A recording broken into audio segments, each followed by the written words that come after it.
Top quality और consistent performance के लिए सिर्फ सिल्वर पंप नाम याद रखना। મોટો ચુકાદો આપવામાં આવ્યો છે અને બંને આરોપીને 7 વર્ષની સજા આપવામાં આવી છે। આ ઉપરાંત આરોપી ઇમરાન શેખ અને મોહસિન શેખ સામે સજા ફટકારવામાં આવી। આ બંને આરોપી 1 લાખ દંડ ન ભરે તો વધુ 6 માસની સજા આપવામાં આવી છે। 2023માં સરદારનગર પોલીસ મથકે ગુનો નોંધાયો હતો। Ahmedabad city civil and session કોર્ટે ચુકાદો આપ્યો છે।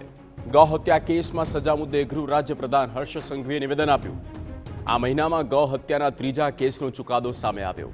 કાર્યવાહી માટે ગુજરાત પોલીસ કાયદા વિભાગને અભિનંદન પાઠવ્યા। ગૌ હત્યા પ્રતિબંધનો કાયદો લાવનાર દેશમાં ગુજરાત સરકાર પ્રથમ છે। ભૂપેન્દ્રભાઈ પટેલની સરકાર ગૌ હત્યારાઓને કડક સજા અપાવવા કટિબદ્ધ છે। ગૌ હત્યા કરનારા તત્વોને સજા અપાવવા કેસનું ફોલોઅપ લેવામાં આવે છે અને ગૌ માતા કરોડો લોકોની આસ્થાનું કેન્દ્ર છે તેવું પણ હર્ષ સંઘવીએ કહ્યું।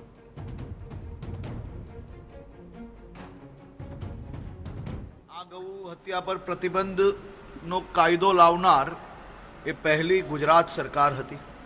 આદરણીય પ્રધાનમંત્રી શ્રી નરેન્દ્રભાઈ મોદીજીના ગુજરાતના મુખ્યમંત્રી કાલ દરમિયાનના શાસનમાં આ કડક કાયદો અમલમાં મૂકવામાં આવ્યો। એ કેસ કર્યા પછી ડે ટુ ડે ફોલોઅપ કરીને આવા ગૌ હત્યારાઓને સજા અપાવવામાં સફળતા પ્રાપ્ત કરીએ છીએ। ગુજરાતમાં આ મહિને આ ત્રીજો ચુકાદો છે। કાલે અમદાવાદ કોર્ટ દ્વારા આ ઐતિહાસિક ફેસલો આપવામાં આવ્યો છે અને બે હત્યારાઓને 7 વર્ષની કડક સજા આપવામાં આવી છે। ગુજરાત સરકાર, પોલીસ વિભાગ અને કાયદો વિભાગ આ બધાને હું અભિનંદન આપું છું। 1/1/2023ના રોજ જે 4 આરોપીઓ હતા એમની સ્વિફ્ટ ગાડી લઈને આવ્યા હતા સરદારનગર વિસ્તારમાં। એમાં એક ઇમરાન શરીફભાઈ શેખ, બીજા મોહસિન ઉર્ફે બકરો, ત્રીજો હાસિમ ઉર્ફે યાસીન ઉર્ફે ટીટી ઇબ્રાહિમ કુરેશી અને ચોથો તોફીક ઉર્ફે ગુલામ ફારૂક શેખ 1/1/23ના રોજ સવારે વહેલા 4 વાગ્યાની આસપાસ સ્વિફ્ટ ગાડીમાં એક ગર્ભવતી ગાય અને એક વાછરડીને કતલ કરવાના ઈરાદે ચોરી કરીને લઈ જતા હતા અને રસ્તામાં એક દૂધના ટેન્કર સાથે એક્સિડન્ટ થયું એમની ગાડીનું।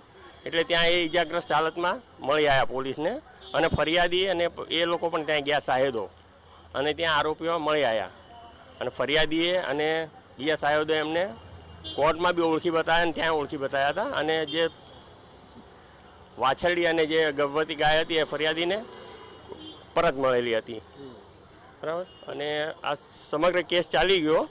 એમાં જે 2 આરોપી છે, આરોપી ઇમરાન શરીફભાઈ શેખ અને મોહસિન ઉર્ફે બકરો, એ યુટીપી હતા, બંને જેલમાં જ હતા અને કેસ ચાલેલો છે। એ બંનેને 7-7 વર્ષની કેદ અને રૂપિયા 1-1 લાખનો દંડ કરેલો છે અને જે બીજા 2 આરોપીઓ હતા એ ત્યાંથી નાસી ગયા હતા, સ્થળ ઉપર મળી આવ્યા નહોતા, એટલે એમને શંકાનો લાભ આપીને કોર્ટે છોડી મૂક્યા છે।